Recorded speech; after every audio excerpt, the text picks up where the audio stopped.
Hello, I've just finished repairing 12 Commodore 64s and I didn't record any of it. It was just done as a way of me accessing my workshop without having any pressure of putting anything on camera, which is, I needed it at the time. But I feel kind of bad that I didn't share any of that with you. So what I've decided to do, I've been through and tested all of them except this one. This last one is it's fixed. When I say I haven't tested it, I mean I haven't. What I mean is I haven't run it through the full diagnostics.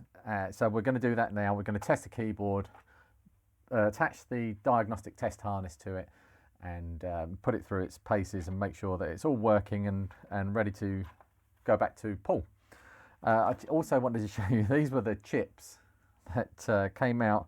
All of the faulty chips that came out of the 12 Commodore 64s. There were 3 C64Cs, and these are the SID chips out of those. Out of 2 of those, only one of those was working. One of the C64Cs had, I didn't have, out of the 12 machines, I didn't have one with a broken VIC chip, which was a massive stroke of fortune.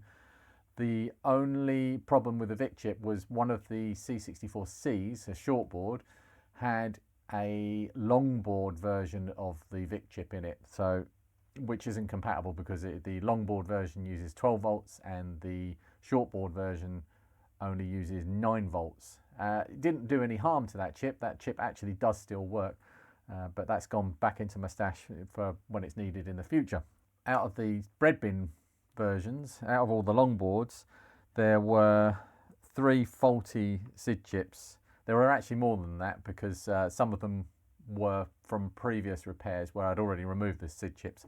I haven't counted them up yet, but I think there's something like, out of the 8 bread bins, I think 6 of them have no SID chip in now. So there were 3 already missing. And so we've got some ROMs and PLAs, but also some logic chips as well. 3 MOS logic chips and this 4066, which is U28 on a long board. Anyway, so let's get rid of all of these. They're all going to go in my bin of shame. Where is it? Where all of the old moss goes to die. First thing I want to do, if I switch to capture, oh, it's running, is check the keyboard. And straight away, out of every single other keyboard, all of the other 10 machines, the keyboards were working fine. This is the first one that's not. Oh, if I press that one hard, it's okay, and the space bar doesn't work at all. So there are just various keys that are not working. So what I'm going to do is, well, what I've actually already started doing before we test the actual machine is strip this keyboard down, give it a clean and get it working. So I've already removed the shift lock wires, desoldered them from the back, and most of the screws are out. So let's just get the last few screws out and have a look inside. I'll show you how I clean these. Probably the wrong way. Someone will say it's wrong.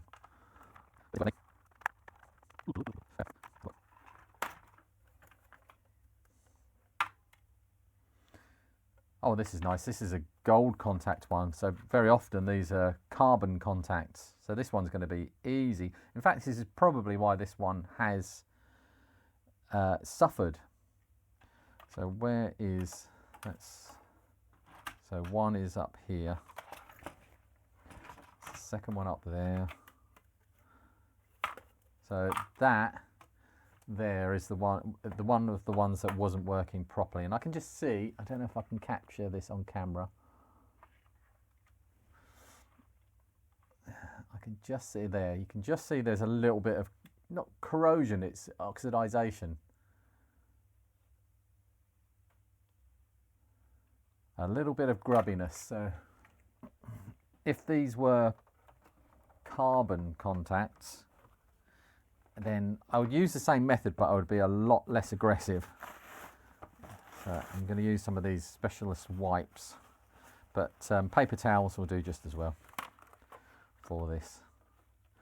But yeah, I would do the same thing. I would just give it a light pass over with some isopropyl alcohol, and then I'll probably just do like a wipe over with carbon contacts, because they just do wipe off.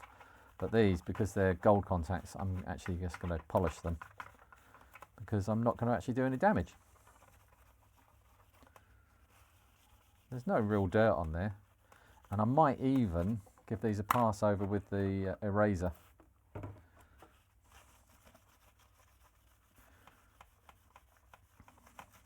But I don't think it'll need it. And contact cleaner will work probably better than this.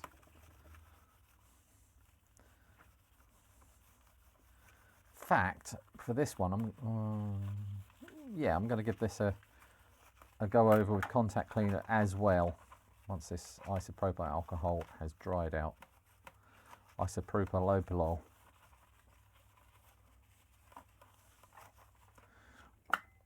This is the very end of my can, so and this should give it a coating that will stop it oxidizing quite so quickly.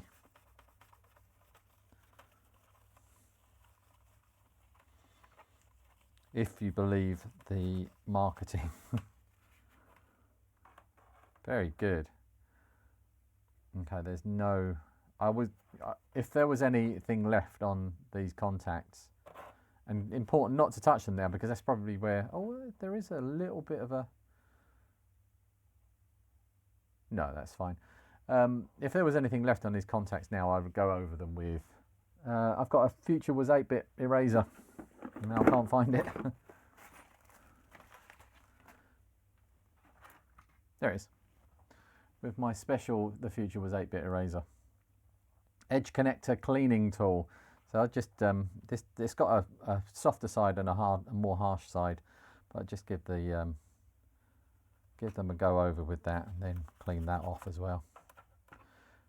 But that'll do that. And now the next thing to do is actually clean the contacts on the keys themselves. So a spray of isopropyl, and then on each one, like a double wipe over the contacts.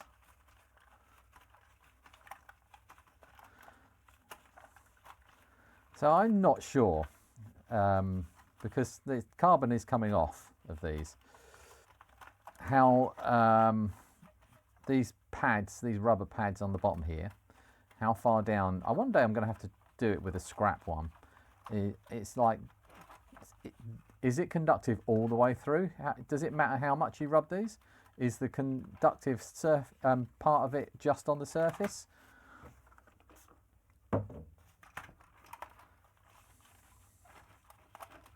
Got where I got to then. Just pushing up each one as I go and giving it a dab.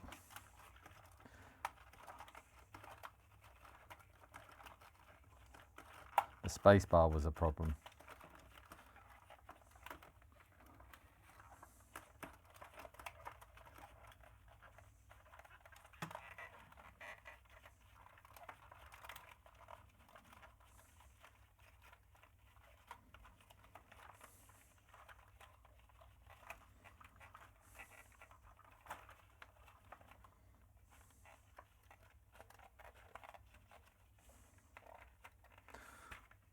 Right. I'm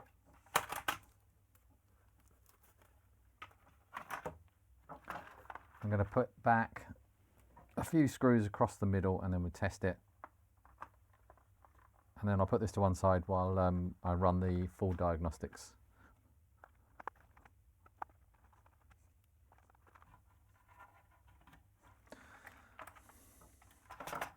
Right, does the shift lock isn't going to work because it's not soldered. One key is perfect now, space bar is perfect. So let's go through the whole lot.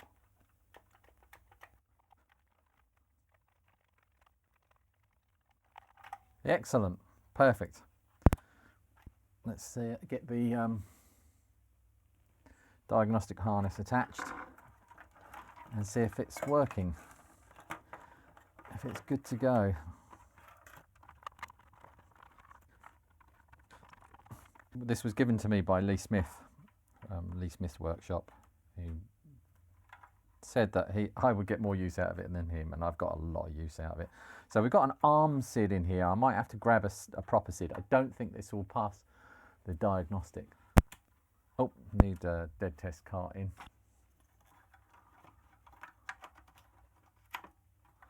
Well, not dead test, actually the diagnostics part of it.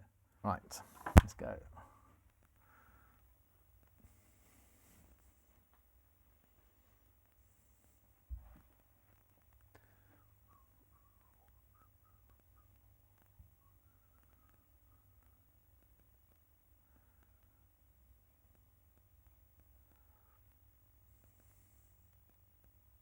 So it's going to come up with a U18 bad error, probably, because of the ARM SID.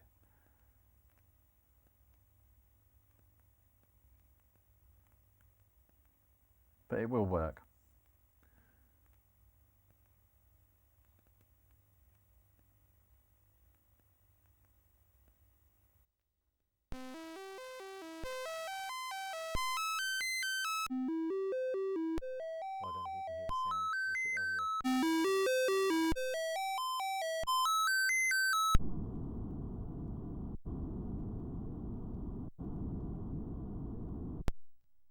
Oh no, it passed. Perfect. Interesting. I've seen the ARM SID not pass on some boards, but it did.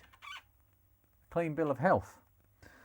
A lot of these machines are missing a PLA and a SID, and ARM SIDs are very expensive. Well, they're comparable to buying a SID. They are fantastic, and they are just you can't really fault them for what they are, but just by their very nature they're expensive. But coming soon, well, I've seen that there is a project to actually address the value part of the problem. So I'll be doing a video on my main channel fairly soon, because I've got some parts arriving that are going to help me.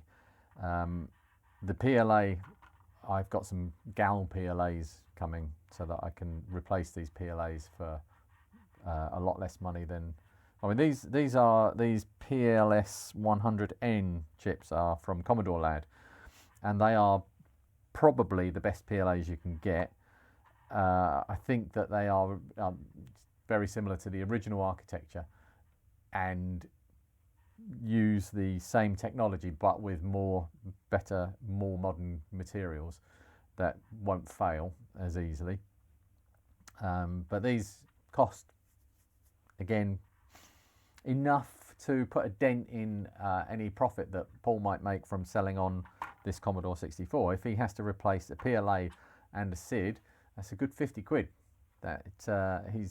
And you can buy a Commodore 64 for less than that. So, I mean, you take your chances. You know, it's probably going to have a broken something in it, but it doesn't make financial sense to somebody that's buying and selling things to put in these in every single one of them. It just will wipe out the whole point of the exercise. So we're going to try and fix that for him, but that'll be in a future episode. Anyway, thanks for watching. I'll see you on the main channel soon. We're going to carry on doing a few of these second channel ones just to iron out my technical issues. Sorry about the sound level on the last one. A few people pointed out that the sound level was too low. It's just me being forgetful. So anyway, I'll see you soon.